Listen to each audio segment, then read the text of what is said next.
Hello and welcome to Rathod science academy. ఈరోజు మనం ఈ క్లాస్లో మన హిందూ న్యూస్ పేపర్లో వచ్చిన ఇంపార్టెంట్ ఆర్టికల్స్ని క్లియర్గా చూద్దాం.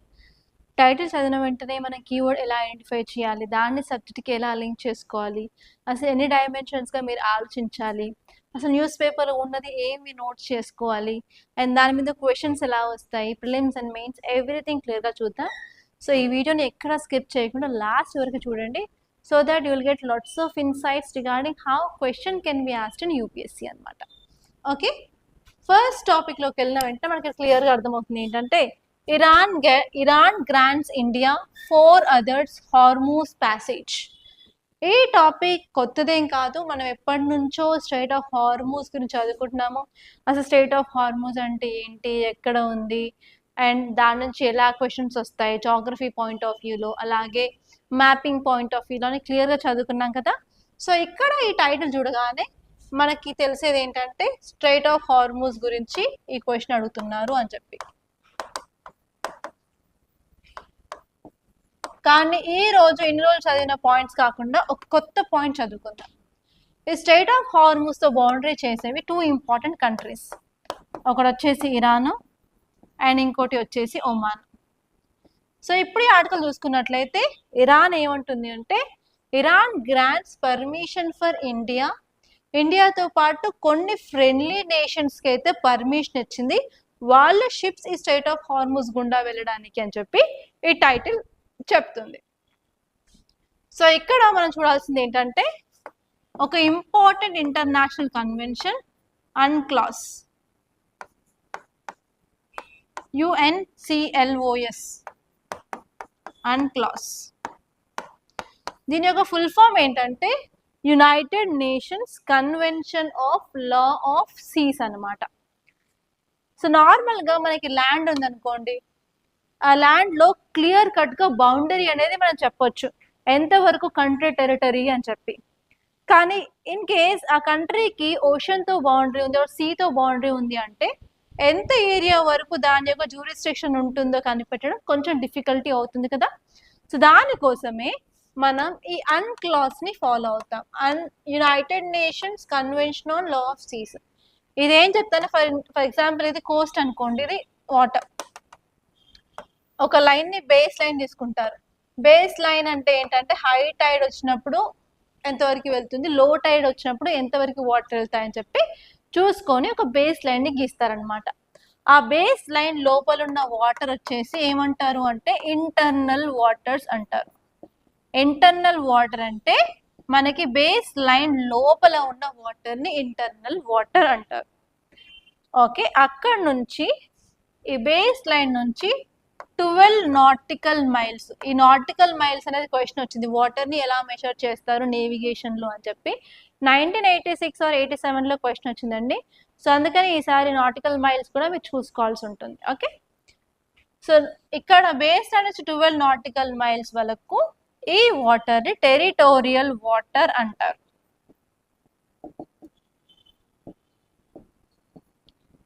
ఓకే, ఇక్కడ నుంచి మళ్ళీ ఇంకొక 12 నాటికల్ మైల్స్ వరకు వాటర్ని కంటిన్యూస్ జోన్ అంటారు. అంటే బేస్ లైన్ నుంచి చూసుకున్నట్లయితే ఎంత అవుతుంది, 24 నాటికల్ మైల్స్ అవుతుంది. ఇక్కడ వరకు కాంటిగ్యూస్ జోన్ అంటారు. ఓకే, దాని తర్వాత బేస్ లైన్ నుంచి ఒక 200 నాటికల్ మైల్స్ వరకు దాన్ని ఎక్స్క్లూజివ్ ఎకనామిక్ జోన్ అంటారు. అండ్ 200 నాటికల్ మైల్స్ తర్వాత ఉన్న వాటర్ అన్ని వచ్చేసి హై సీ ఏరియా ఉంటుంది అనమాట. హై సీస్ అంటే దీని గ్లోబల్ కామన్స్, ఇంటర్నేషనల్ వాటర్స్ అని కూడా అంటారు, గ్లోబల్ కామన్స్.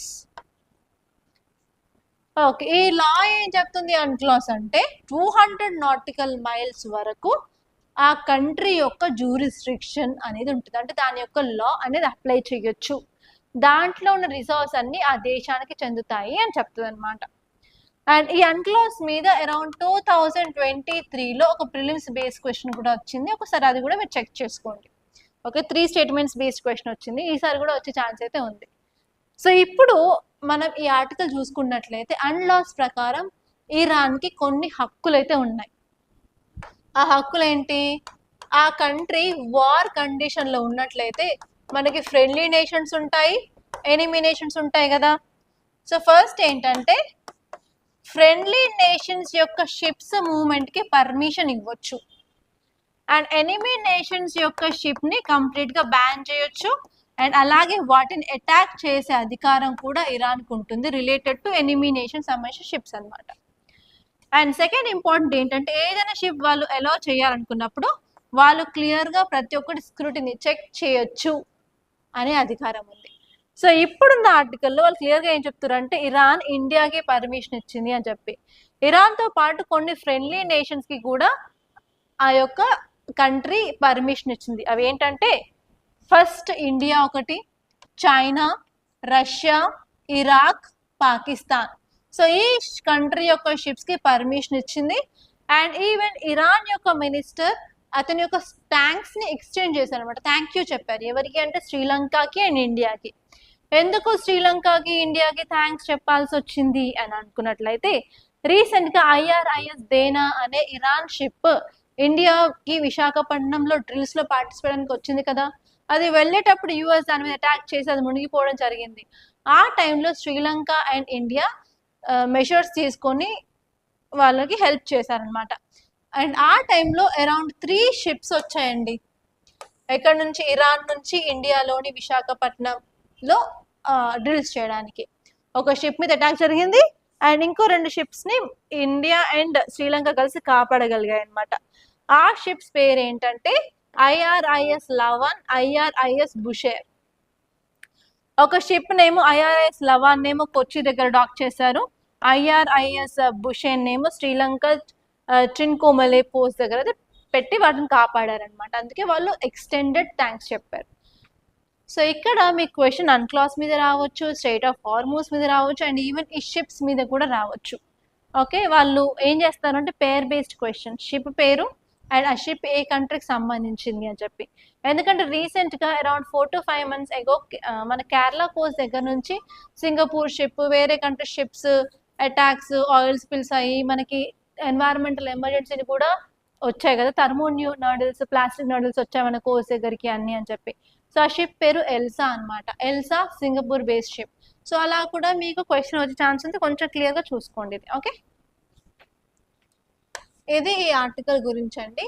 అండ్ ఇక్కడ ఇంకొక టాపిక్ చూసుకున్నట్లయితే India has oil for 60 days.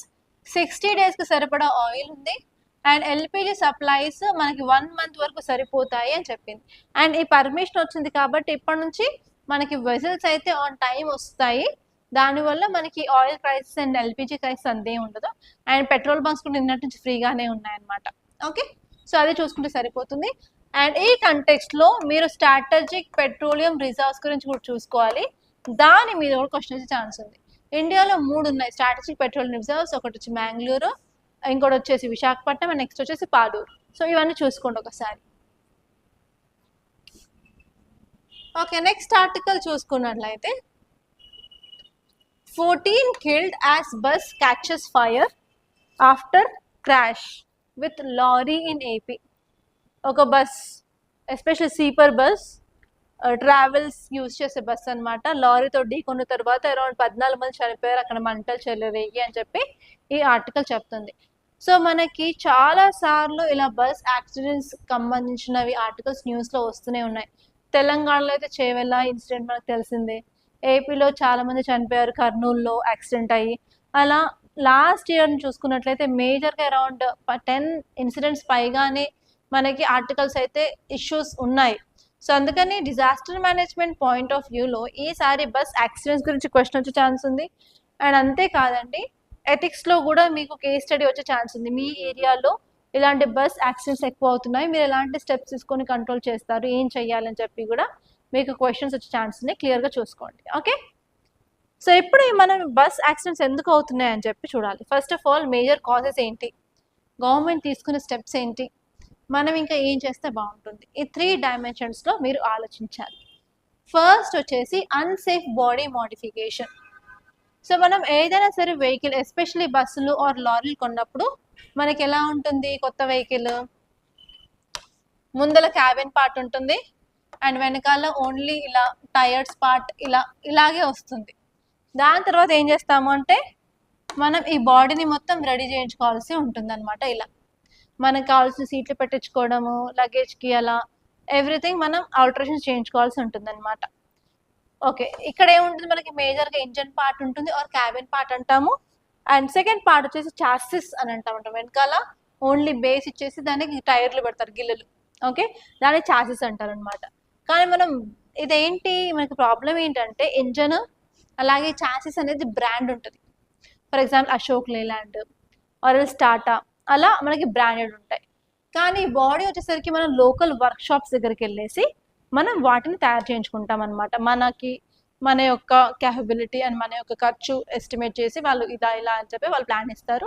And దాన్ని బట్టి మనం ఇది చేయిస్తాం అనమాట. కానీ ప్రాబ్లం ఏంటంటే సేఫ్టీ స్టాండర్డ్స్ని మనం ఫాలో అవ్వకుండా తక్కువలో అయిపోయేటట్టు మనం చూసుకుంటాం. That is the first reason. And next వచ్చేసి ఫ్లేమబుల్ మెటీరియల్స్. మీరు బస్ చూసారనుకోండి, మీరు స్లీపర్ బస్ ఎక్కే ఉంటారు. అక్కడికి వెళ్తే పైన స్లీపర్ కోచ్లో అయితేనేమో కర్టన్స్ ఉంటాయి, మనకి బెడ్ ఇస్తారు అండ్ ఈవెన్ పిల్లో ఇస్తారు. సో అలా మనం ఇక్కడ యూజ్ చేసే మెటీరియల్ ఫ్లేమబుల్ మెటీరియల్ అయి ఉంటుంది. ఫ్లేమబుల్ అంటే చిన్న మంట రాగానే అగ్గి కాచేసుకుంటుంది అనమాట, అగ్గి రాచేస్తుంది అంటారు కదా. సో అలాంటి ఫ్లేమబుల్ మెటీరియల్స్, ఈజీగా కాలిపోయే మెటీరియల్స్ ఉంటాయి. అండ్ నెక్స్ట్ వచ్చేసి ఫ్యూయల్ ట్యాంక్. వాళ్ళు ఇచ్చిన ఫ్యూయల్ ట్యాంక్ కాకుండా మనం అడిషనల్గా ఫ్యూయల్ ట్యాంక్స్ అనేవి ఫిట్ చేసుకుంటారు. ఎందుకంటే స్లీపర్ బస్సెస్ కానీ ఇలా ట్రావెల్ సంబంధించిన చాలా లాంగ్ డిస్టెన్స్ వెళ్తాయి కాబట్టి మధ్యలో ఇన్ కేస్ పెట్రోల్ బంక్స్ ఉంటాయో ఉండవో, సో సేఫ్టీ ఆఫ్ ఫ్యూయల్ కోసం అని వాళ్ళు ఏం చేస్తారంటే అడిషనల్గా కొన్ని ట్యాంక్స్ అయితే పెట్టించుకుంటారు అనమాట. సో ఆ ట్యాంక్స్ అడిషనల్గా పెట్టించుకోవడం వల్ల కూడా మనకి రిస్క్ ఆఫ్ ఫైర్ అనేది ఇంక్రీజ్ అవుతుంది. నార్మల్గా క్యారీ చేయాల్సిన ఫ్యూయల్ కంటే కూడా మనకి డబుల్ అమౌంట్స్ ట్రిపుల్ అమౌంట్స్ ఉంటాయి అనమాట. దానివల్ల కూడా మనకి రిస్క్ ఎక్కువ అవుతుంది. అండ్ అంతేకాకుండా ఎమర్జెన్సీ ఎగ్జిట్ ఉండవు. చాలా వరకు మనకి కంపల్సరీ 4 ఎమర్జెన్సీ ఎగ్జిట్ ఉండాలి అంటారు, లైక్ 2 విండోస్కి అండ్ 2 డోర్స్ అని. సో నార్మల్గా మనం బస్సులు చూసుకుంటే మనకు ఒకటే డోర్ ఉంటుంది. సో అలా మన ఎమర్జెన్సీ ఎగ్జిట్ స్టాండర్డ్స్ని కూడా చాలాసార్లు ఫాలో అవ్వట్లేదు. అండ్ నెక్స్ట్ వచ్చేసి డ్రైవర్స్. చాలా మంది not trained regarding protection off passenger. So ఇలా బస్ యాక్సిడెంట్ అవ్వగానే ఫస్ట్ పారిపోయేది ఎవరు? డ్రైవరు, క్లీనర్ కదా. సో వాళ్ళ యొక్క రోల్స్ అండ్ రెస్పాన్సిబిలిటీస్ ఏంటంటే అక్కడ ఉన్న పీపుల్కి, అందులో ఉన్న ప్రజల్ని కాపాడాలి. ఇలాంటి యాక్సిడెంట్స్ అవుతాయి కానీ వాళ్ళు ఏం చేస్తారంటే ఫస్ట్ వాళ్ళే వెళ్ళిపోతుంటారు. సో అందుకని ప్రాపర్గా ట్రైనింగ్ అనేది వాళ్ళకి ప్రొవైడ్ చేయాలి. ఎలాంటి ఎమర్జెన్సీ సిచ్యువేషన్లో వాళ్ళు చేయాల్సిన పనులు ఏంటి, what is their role and responsibility వాళ్ళకి క్లియర్గా తెలిసి ఉండాలి అని చెప్తున్నారు అనమాట. ఇవి మేజర్ రీజన్స్ ఎందుకు యాక్సిడెంట్స్ అవుతున్నాయని చెప్పి. సో దీనికి సంబంధించి మన గవర్నమెంట్ ఆఫ్ ఇండియా కూడా కొన్ని స్టెప్స్ తీసుకుంది ఈ యాక్సిడెంట్స్ తగ్గించడానికి. సో ఇక్కడ మినిస్ట్రీ ఏంటి? Ministry of road transport. Ministry of road transport automotive industry standards తీసుకొచ్చింది అనమాట. ఓకే, సో మీ క్వశ్చన్ ఎలా వస్తుంది అంటే consider the following statements regarding automotive industry standards అని చెప్పి క్వశ్చన్ స్టేట్మెంట్స్ ఇచ్చేసి ఎన్ని రైట్ ఎన్ని రాంగ్ అని అడిగే ఛాన్స్ ఉంది. అండ్ అంతేకాకుండా recently automotive industry standards is in news, what it is అని చెప్పి ఏబిసిడి ఆప్షన్స్ కూడా ఇవ్వచ్చు, రోడ్ సేఫ్టీ, బస్ ట్రావెల్ అలా అని. ఓకే, సో ఒకసారి మీరు క్లియర్గా చూసుకోండి. సో ఇక్కడ ఈ స్టాండర్డ్స్ ఏంటంటే ఫస్ట్ ఆఫ్ ఆల్ మనం బాడీ తయారు చేసేటప్పుడు స్ట్రాంగ్ సర్టిఫైడ్ మెటీరియల్నే యూజ్ చేయాలి, అది మ్యాండేటరీ అని ఫస్ట్ పాయింట్ చెప్పింది అనమాట. Structure of bus is very important. And next వచ్చేసి fire alarms, fire detection systems కూడా బస్లలో మ్యాండేటరీగా ఉండాలి అని చెప్పారు. అండ్ 4 ఎమర్జెన్సీ ఎగ్జిట్ ఉండాలి, 2 వచ్చేసి కిటికీలు, 2 వచ్చేసి డోర్లు. అండ్ నెక్స్ట్ వచ్చేసి క్రాష్ టెస్ట్ రిక్వైర్మెంట్స్. మనం బాడీ ఆఫ్ బస్ చేసిన తర్వాత మనం అది ఎంత స్ట్రాంగ్గా ఉందని చెప్పి క్రాష్ టెస్ట్ అనేది చేస్తాం. సో నార్మల్గా మీరు కార్స్ చూసినట్లయితే కార్ లాంచ్ అవ్వబోతుంది అంటే దాని గురించి లైక్ క్రాష్ చేసి టెస్ట్ చేసి చూస్తారు కదా. సో అలాగే మనం ఈ యొక్క బస్సెస్కి కూడా క్రాష్ టెస్ట్ అనేది పెట్టాలి అని చెప్తున్నారు. అండ్ అంతేకాకుండా మనం బస్లలో యూజ్ చేసే material fire resistant material use చేయాలి, like curtains, seats, sleeper materials అంతా ఈజీగా ఫైర్ని అట్రాక్ట్ చేయకుండా ఫైర్ రెసిస్టెంట్గా ఉండేటట్టు చూడాలి అని చెప్తున్నారు. ఓకే, మనం ఇంకా ఎలాంటి మెజర్స్ తీసుకోవచ్చు అంటే ఫస్ట్ వచ్చేసి స్ట్రిక్ట్గా ఏఐఎస్ స్టాండర్డ్స్ని కంపల్సరీ ఫాలో అయ్యేటట్టు చూడాలి.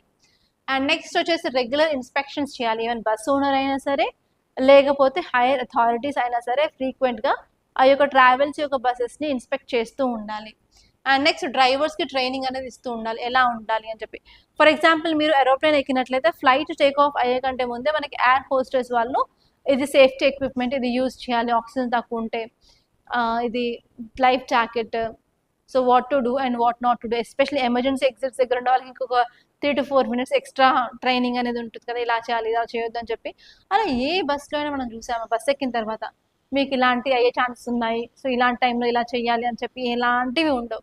సో కాబట్టి ఇలా మన బస్ డ్రైవర్స్కి కూడా ప్రాపర్గా ట్రైనింగ్ అనేది ఇవ్వాలి. అండ్ అంతేకాకుండా ప్యాసింజర్స్కి ఇన్ఫార్మ్ చేయాలి సేఫ్టీ రూల్స్ ఏంటి, ఎగ్జిట్స్ ఎక్కడ ఉన్నాయి, ఎలా వెళ్ళాలి, ఎమర్జెన్సీ టైం ఎలా యూజ్ చేసుకోవాలని చెప్పి ప్రాపర్గా అవేర్నెస్ అనేది ప్రొవైడ్ చేయాలి. అండ్ నెక్స్ట్ వచ్చేసి రీసర్టిఫికేషన్ of old buses.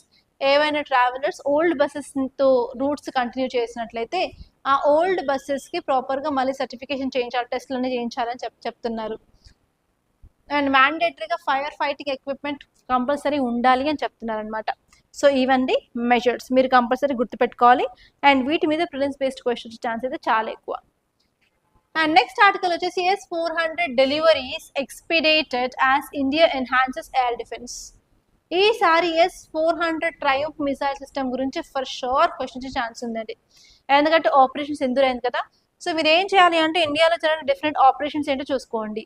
Operation Sindoor జరిగింది, రీసెంట్గా ఆపరేషన్ సంకల్ప్, ఆపరేషన్ సాగర్ బంధు. సో అలాంటి ఆపరేషన్స్ ఏమేమి ఇండియా చేసింది ఈ ఇయర్ లిస్ట్ చేసి పెట్టుకోండి, అసలు అవి ఏంటివి, ఏ కంట్రీతో కలిసి చేసింది అని చెప్పి. అండ్ నెక్స్ట్ వచ్చేసి ఆపరేషన్ సింధూర్ ప్రతి ఇంచు మీకు తెలియాలండి, ఎక్కడ జరిగింది, పహల్గామ్. సో కాబట్టి పహల్గామ్ యొక్క జాగ్రఫీ చూసుకోండి. అండ్ నెక్స్ట్ TTP అనే టెర్రర్ ఆర్గనైజేషన్స్, అలా ఏ టెర్రర్ అవుట్ఫిట్స్ ఉన్నాయి అని చెప్పి చూసుకోండి.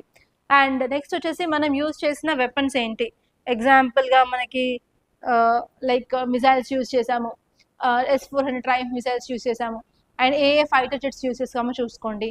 అండ్ అంతేకాకుండా ఈ ఆపరేషన్ లీడ్ చేసింది 2 ఉమెన్ అనమాట. ఆ ఉమెన్ గురించి కూడా మీరు చూసుకోవాలి, ఒకరు ఆర్మీ నుంచి వచ్చారు, ఒకరు ఎయిర్ ఫోర్స్ నుంచి వచ్చారు. సో వాళ్ళు ఏంటి, వాళ్ళ యొక్క రోల్ ఏంటి, ఓకే, సో వాళ్ళ యొక్క పొజిషన్ ఏంటి, ఎవ్రీథింగ్. ఎందుకంటే పొజిషన్ మీద ఆల్రెడీ యూపీఎస్లో ఒకసారి క్వశ్చన్ అడిగారు కాబట్టి అవన్నీ చూసుకోవాలన్నమాట. ఓకే, సో ఇప్పుడు ఈ యొక్క టాపిక్ గురించి చూసినట్టయితే S-400 ట్రయంఫ్ సిస్టమ్కి ఒక కోడ్ కూడా ఉంది, దాన్నే SA-21 గ్రౌలర్ అని అంటారు. ఎవరు ఇచ్చారు అంటే నాటో అంటుంది అనమాట ఇలా. సో దీన్ని సుదర్శన్ చక్ర అని కూడా అంటారు. ఇది surface to air missile system, ఇది డెవలప్ చేసింది రష్యా అనమాట. ఓకే, స్పెసిఫిక్గా కంపెనీ పేరు చెప్పాలి అంటే అల్మాస్ anti air and space defence cooperation company from Russia దీన్ని తయారు చేయడం జరిగింది. అండ్ ఇది రష్యా సర్వీస్లోకి 2007లో వచ్చింది. అండ్ ఇండియా అగ్రిమెంట్ 2018లో చేసింది అనమాట, మాకు కావాలి అని చెప్పి. సో మనం ఏం చేస్తున్నాము అంటే 5 డిఫెన్స్ సిస్టమ్ని ఆర్డర్ చేసాం, ఆ 5లో మనకి 3 వచ్చాయండి, ఇంకా 2 రావాలి. సో ఈ ఆర్టికల్ ఏం చెప్తుంది అంటే నెక్స్ట్ మంత్ ఒకటి రావచ్చు అండ్ ఈ ఇయర్ ఎండింగ్లో ఒకటి రావచ్చు అని చెప్తున్నారు అనమాట.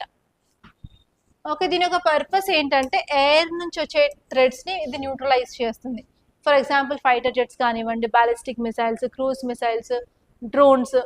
అండ్ అంతేకాకుండా ఎయిర్ స్పేస్ని డినై చేస్తుంది అండ్ డిటరెన్స్ కూడా ప్రొవైడ్ చేస్తుంది అనమాట. ఓకే, సో వీటి యొక్క రేంజ్ వచ్చి 600 kilometers వరకు వచ్చిన ఏరియల్ థ్రెడ్స్ని, టార్గెట్స్ని ఐడెంటిఫై చేసి వాటిని స్ట్రైక్ చేస్తుంది. అండ్ అంతేకాకుండా ఇది స్టెల్త్ ఎయిర్క్రాఫ్ట్స్ని, డ్రోన్స్ని, హైపర్సోనిక్ వెపన్స్ని కూడా కౌంటర్ చేస్తుంది. అండ్ అంతేకాకుండా దీన్ని మనం 3 ఉన్నాయి కాబట్టి 3 చోట్ల మనం డిప్లాయ్ చేసామన్నమాట, వెస్టర్న్ సైడ్ అండ్ అలాగే మన సిలిగురి కారిడార్ దగ్గర. సో వెస్టర్న్ సైడ్ వచ్చేసి పతాన్కోట్ దగ్గర అండ్ అలాగే వెస్టర్న్ ఫ్రంట్ దగ్గర పెట్టాము, ఇంకొకటి వచ్చేసి సిలిగురి కారిడార్ దగ్గర పెట్టాము. ఇప్పుడు 2 వస్తాయి కదా రష్యా నుంచి, అవి ఎక్కడ పెడతారో మనం చూసుకోవాలన్నమాట. ఓకే, నెక్స్ట్ ఆర్టికల్ వచ్చేసి home ministry sends 290 take down notices a day. ఈ ఆర్టికల్లో ఇంపార్టెంట్ కీవర్డ్ ఏంటంటే టేక్ డౌన్ నోటీసెస్.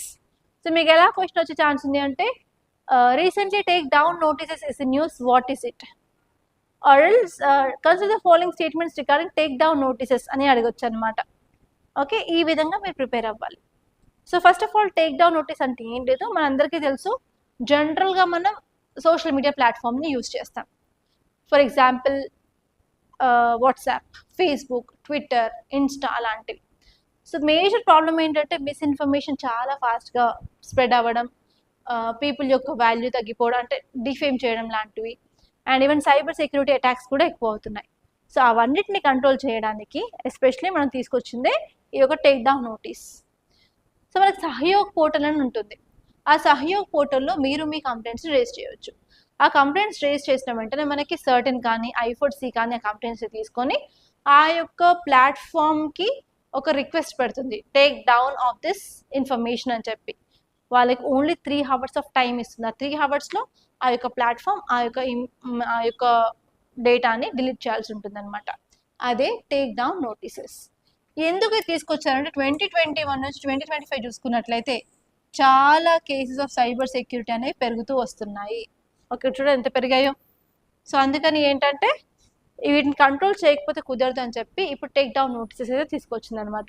ఒక డేకి యావరేజ్గా 290 టేక్ డౌన్ నోటీసెస్ తీస్తుంది మన మినిస్ట్రీ ఆఫ్ హోమ్ అఫైర్స్. అంటే మీకు అర్థమవుతుంది ఎంత ప్రాబ్లంగా మారిందో ఇప్పుడు ఈ సోషల్ మీడియా యూజ్ చేయడం అని.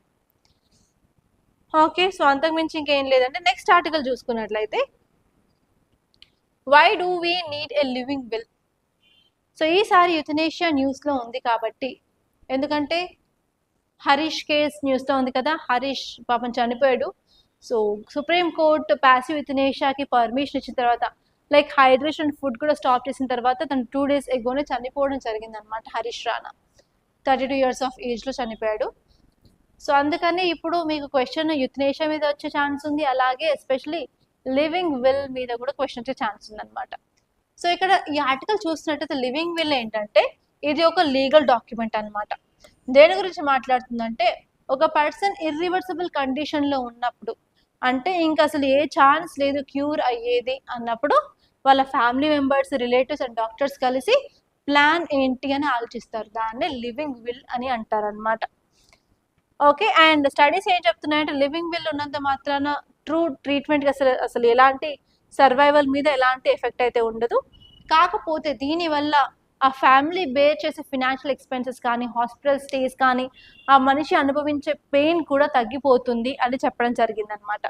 అండ్ ఇంకోటి ఏంటంటే ఇంతకుముందు హైకోర్టు పర్మిషన్ ఇవ్వాల్సి ఉండేది లివింగ్ విల్కి, ఇప్పుడు హైకోర్టు పర్మిషన్ కూడా అంత అవసరం లేదండి. అండ్ అంతేకాకుండా చాలా మంది అంటారు ఈ లివింగ్ విల్ అనేది ఓన్లీ ఓల్డర్ పీపుల్కి చేస్తే బాగుంటుంది, యంగ్ పీపుల్కి కాదు అని చెప్పి. యంగ్ పీపుల్ కూడా ఎవరైనా సరే హరీష్ రాణా లాంటి వాళ్ళు ఉండి 13 సంవత్సరాలుగా ఇలా వెజిటేటివ్ స్టేట్లో ఉంటున్నారు అన్నట్లయితే we can continue that for even young people అని కూడా ఇక్కడ చెప్పారనమాట. సో ఇక్కడ మీరు ప్యాసివ్ యుథనేషియా గురించి, యాక్టివ్ యుథనేషియా గురించి, ఓకే, అవన్నీ మీరు క్లియర్గా చూసుకోవాలి. ఆల్రెడీ మనం ముందు క్లాసెస్ చెప్పుకున్నాం కాబట్టి జస్ట్ ఆర్టికల్స్ ఒకసారి రివైజ్ చేసుకోండి సరిపోతుంది. అండ్ నెక్స్ట్ ఆర్టికల్ వచ్చేసి ఫేట్స్ అండ్ ఫెన్సెస్. ఈ ఆర్టికల్ గురించి కొంచెం బ్యాక్గ్రౌండ్ మీకు ఆల్రెడీ తెలిసే ఉంది. ఇది షెడ్యూల్ కాస్ట్ గురించి చెప్తుంది అనమాట. సో ఈ ఆర్టికల్ చాలా చాలా ఇంపార్టెంట్. ఎందుకు అంటే మీకు పాలిటీ పాయింట్ ఆఫ్ వ్యూలో మీకు క్వశ్చన్స్ వచ్చే ఛాన్స్ అయితే ఉంది. సో ఎలా క్వశ్చన్స్ వస్తాయి అంటే right to religious freedom article 25 to article 28 అడిగే ఛాన్స్ ఉంది. అలాగే right to life and personal Liberty article 21 మీద క్వశ్చన్ అడిగే ఛాన్స్ ఉంది. అండ్ అంతేకాకుండా మనకి షెడ్యూల్ కాస్ట్ మీద కూడా క్వశ్చన్ అడిగే ఛాన్స్ ఉంది. సో రీసెంట్గా మనం ఏం చదువుకున్నాము, షెడ్యూల్ కాస్ట్ స్టేటస్ కేటగిరీ ఎవరికి ఇస్తారు అంటే హిందూస్కి, సిఖ్స్కి, బుద్ధిస్ట్కి అని చెప్పుకున్నాం కదా. ఓకే, దాని గురించి అనమాట ఈ ఆర్టికల్. సుప్రీంకోర్టు రీసెంట్గా ఏం చెప్పింది అంటే ఇండియాలో షెడ్యూల్ కాస్ట్ స్టేటస్ కేటగిరీ అనేది హిందూస్కి, సిక్కులకి, బుద్ధులకి ఇస్తాము అని చెప్పింది కదా. సో అది ఎక్కడ రాస్తుంది అంటే కాన్స్టిట్యూషన్ షెడ్యూల్డ్ కాస్ట్ ఆర్డర్ 1950లో రాస్తుంది అనమాట. అండ్ ఈ షెడ్యూల్ కాస్ట్ అనేది ఎక్కడ చూస్తామంటే ఆర్టికల్ 341లో ఉంటుంది, వెరీ ఇంపార్టెంట్. సో ఒరిజినల్గా ఉన్న ఈ కాన్స్టిట్యూషన్ ఆర్డర్లో ఓన్లీ హిందూస్కి మాత్రమే షెడ్యూల్ కాస్ట్ స్టేటస్ ఇస్తాము అని చెప్పారు. ఎందుకంటే ఇది mainly based on untouchability concept కాబట్టి. ఈ అన్టచబిలిటీ హిందూస్లో ఉంది. ఎస్పెషలీ వేదిక్ టైంలోకి వెళ్తే మనకి చతుర్వర్ణ సిస్టమ్, బ్రాహ్మణ్, క్షత్రియాస్, వైశ్యాస్, శూద్రాస్ ఉన్నారు. వాళ్ళకి తప్ప మిగతా వాళ్ళని లైక్ దళిట్స్ ఆర్ ఎస్టీ ఉంటారు అవుట్ సైడ్ ద బ్రాకెట్ అని చదువుకున్నాం కదా. సో వాళ్ళు అన్టచబిలిటీని ఫేస్ చేశారు కాబట్టి వాళ్లకు ఈ స్టేటస్ ఇస్తాము అని చెప్పారనమాట. అండ్ దాని తర్వాత ఈ ఆర్డర్ని 1956లో అమెండ్ చేసి 6ని యాడ్ చేశారు, 1990sలో అమెండ్ చేసి బుద్ధిస్ట్ని కూడా యాడ్ చేయడం జరిగింది. సో ఇప్పుడు 3 కమ్యూనిటీస్ హిందూస్, సిఖ్స్ అండ్ బుద్ధిస్ట్కి మాత్రమే షెడ్యూల్ కాస్ట్ స్టేటస్ని ఇవ్వడం జరుగుతుంది అనమాట. ఓకే, ఇప్పుడు ఈ ఆర్టికల్ ఏం చెప్తుందంటే ఇలా 3 రిలీజన్స్కి ఇస్తే మరి ఇస్లాంలోకి కన్వర్ట్ అయిన వాళ్ళకి అండ్ క్రిస్టియానిటీలోకి కన్వర్ట్ అయిన వాళ్ళకి వాళ్ళ యొక్క రైట్ని కోల్పోతారు. ఎందుకంటే it is my right to know or to practise which religion I'm I. So ఏ రిలీజన్లో ప్రాక్టీస్ చేయాలి, ఏ రిలీజన్లో కన్వర్ట్ అవ్వాలని it is my own choice కదా. ఆర్టికల్ 25 ఉంది కదా, right to freedom of process and practise any religion అని. ఇది వైలేట్ అవుతుంది కదా అని చెప్పి చాలా మంది క్వశ్చన్స్ వేస్తున్నారు అనమాట. సో దానివల్ల ఇప్పుడు ఏమవుతుందంటే క్రిస్టియన్లోకి కన్వర్ట్ అయిన వాళ్ళు అండ్ ముస్లింలోకి కన్వర్ట్ అయిన వాళ్ళకి కాస్ట్ బేస్డ్ డిస్క్రిమినేషన్ అడిగే ఛాన్స్ ఉంది, దానివల్ల అన్టచబిలిటీ కూడా వచ్చే ఛాన్స్ ఉంది అని చెప్పి ఈ ఆర్టికల్ చెప్తుంది అనమాట. సో అందుకే మనం ఇది శాంక్షన్ చేసే ముందు ప్రాపర్గా క్లియర్గా ఎవ్రీథింగ్ చూసుకోవాలి అని చెప్పారు. ఓకే, అంతేకాకుండా ఈ ఆర్టికల్ ఏం చెప్పింది అంటే కోర్ట్ యొక్క డెసిషన్ అనేది అప్రోప్రియేట్ అండర్ ఇప్పుడున్న existing legal and constitutional scheme ప్రకారం ఇది కరెక్టే. కానీ ఇన్ కేస్ ఏమైనా చేంజ్ కావాలన్నట్లయితే పొలిటికల్ ప్రాసెస్, లెజిస్లేటివ్ ప్రాసెస్ ద్వారా మనం ఏమైనా చేంజెస్ తీసుకురావచ్చు అని చెప్పి సుప్రీంకోర్టు చెప్పడం జరిగిందనమాట. ఇది ఈ ఆర్టికల్ గురించి. అండ్ నెక్స్ట్ ఆర్టికల్ వచ్చేసి ఎన్డీసీస్ గురించి అండి. నిన్న క్లాస్లో మనం చదువుకున్నాం గవర్నమెంట్ ఆఫ్ ఇండియా కొత్త అప్డేటెడ్ ఎన్డీసీస్ నేషనల్ డిటర్మైన్డ్ కాంట్రిబ్యూషన్స్ వచ్చింది అని చెప్పి. అందులో 3 విషయాలు ఉంటాయి. ఫస్ట్ వచ్చేసి 60% ఆఫ్ ఎనర్జీ మనం నాన్ ఫాజిల్ ఫ్యూయల్ నుంచి తెచ్చుకోవాలి అనుకుంటున్నాం. సెకండ్ వచ్చేసి ఎమిషన్స్ 47% వరకు తగ్గించాలి 2005 లెవెల్స్లో అనుకున్నాం. అంతేకాకుండా 3.5 to 4 billion, okay 3.5 to just వినండి 3.5 to 4 billion tonnes of carbon dioxide sink or carbon సింక్ని మనం క్రియేట్ చేయాలనుకున్నాం. సో ఇవి కొత్తవి అనమాట. సో మీ క్వశ్చన్ వస్తే ఎలా ఉంటుంది అంటే ఓన్లీ కొత్త వాటి మీద అడగచ్చు, లేకపోతే పాతవి కొత్త వాటిని కలిపి కంపేర్ చేసుకుంటూ అడగచ్చు. సో కొత్తవి మీకు తెలుసు, సో పాతవి కూడా తెలుసుకోవాలి కదా, ఒకసారి రాసుకోండి. పాతవి ఏంటంటే ఇప్పుడు 60 అంటున్నాం కదా, పాత దాంట్లో 50% ఆఫ్ నాన్ ఫాసిల్ ఫ్యూయల్ అనమాట. ఇప్పుడు 47% ఆఫ్ ఎమిషన్ ఇంటెన్సిటీ అంటున్నాం కదా, అది పాత దాంట్లో 45%. ఇప్పుడు 3.5 to 4 బిలియన్ అంటున్నాం కదా, పాత దాంట్లో 2.5 to 3 billion tonnes of CO2 carbon sync అనమాట. సో ఈ పాయింట్స్ గుర్తుపెట్టుకుంటే సరిపోతుంది. అండ్ నిన్నటి క్లాస్లో మనం ఛాలెంజెస్ చూసాం, లైక్ ఇన్ఫ్రాస్ట్రక్చర్ సరిగ్గా లేదు, ఫండ్స్ లేవు, ప్రాపర్ టెక్నాలజీ లేదు మన దగ్గర అని చెప్పి. ఈ ఆర్టికల్ ఒక ఇంపార్టెంట్ పాయింట్ని పోస్ట్ చేస్తుంది. అదేంటంటే మన దగ్గర బ్యాటరీస్ లేవు ఫస్ట్ ఆఫ్ ఆల్ అని చెప్పి. ఎందుకంటే మనం solar energy, wind energy, టైడల్ energy, nuclear ఎనర్జీని మనం ప్రొడ్యూస్ చేసినప్పుడు వాటిని స్టోర్ చేయాలి. స్టోర్ చేయాలి అంటే ఫర్ షూర్ బ్యాటరీ స్టోరేజ్ ఉండాలి. సో అవన్నీ చేయాలంటే ఫస్ట్ ఆఫ్ ఆల్ అర్జెంటుగా మనం మన బ్యాటరీ స్టోరేజ్ని ఎన్హాన్స్ చేయాలి. దాంతోపాటు మన ఎలక్ట్రిక్ గ్రిడ్ని కూడా బెటర్గా నాన్ ఫాసిల్ ఫ్యూయల్ కెపాసిటీని యూటిలైజ్ అయ్యే విధంగా మనం తగిన మార్పులు చేయాలని చెప్పి ఈ ఆర్టికల్ చెప్పింది. ఈ పాయింట్ నిన్నటి క్లాస్ నోట్స్లో యాడ్ చేసుకోండి. ఓకే, ఇప్పుడు కొన్ని ప్రిలిమ్స్ ప్రాక్టీస్ క్వశ్చన్స్ చూద్దాం. ఫస్ట్ వచ్చేసి consider the following statements regarding India's updated NDCs. First వచ్చేసి India aims to reduce emissions intensity of GDP by about 47% by 2035 from 2005 level. And next వచ్చేసి India target 60% of installed capacity from non-fossil fuel sources by 2035. And next third one వచ్చేసి India has committed to achieve net zero emissions by 2050 under its NDC. And fourth వచ్చేసి India aims to create an additional carbon sink of 3.5 to 4 billion tons of CO2. So ఈ స్టేట్మెంట్స్లో ఏ statements కరెక్టో కింద కమెంట్లో చెప్పండి. And next question living will గురించి అండి. ఫస్ట్ స్టేట్మెంట్ వచ్చేసి it is a legal document specifying a person's medical treatment preferences. Second వచ్చేసి it is valid only after approval from the high court. Third వచ్చేసి it is associated with passive euthanasia. ఇందులో కూడా ఏ statements కరెక్టో కింద కమెంట్లో చెప్పండి. Okay, that's all guys. By this I'm concluding. Thank you so much for watching this class.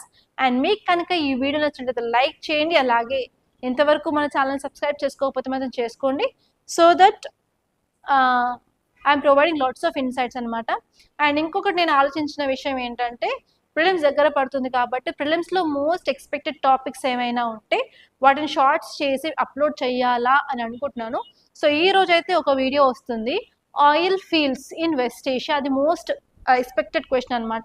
So అలాంటి ఏమైనా వీడియోస్ మీకు కావాలా లేదా అని చెప్పి కింద సజెషన్లో ఎస్ కావాలి అంటే ఎస్ వి నీడ్ అన్నట్టు కొంచెం కమెంట్లో చెప్పినట్లయితే అసలు మీకు ఏం వీడియోస్ షార్ట్స్లో కావాలో చెప్పినట్లయితే I will try to make that shorts అనమాట.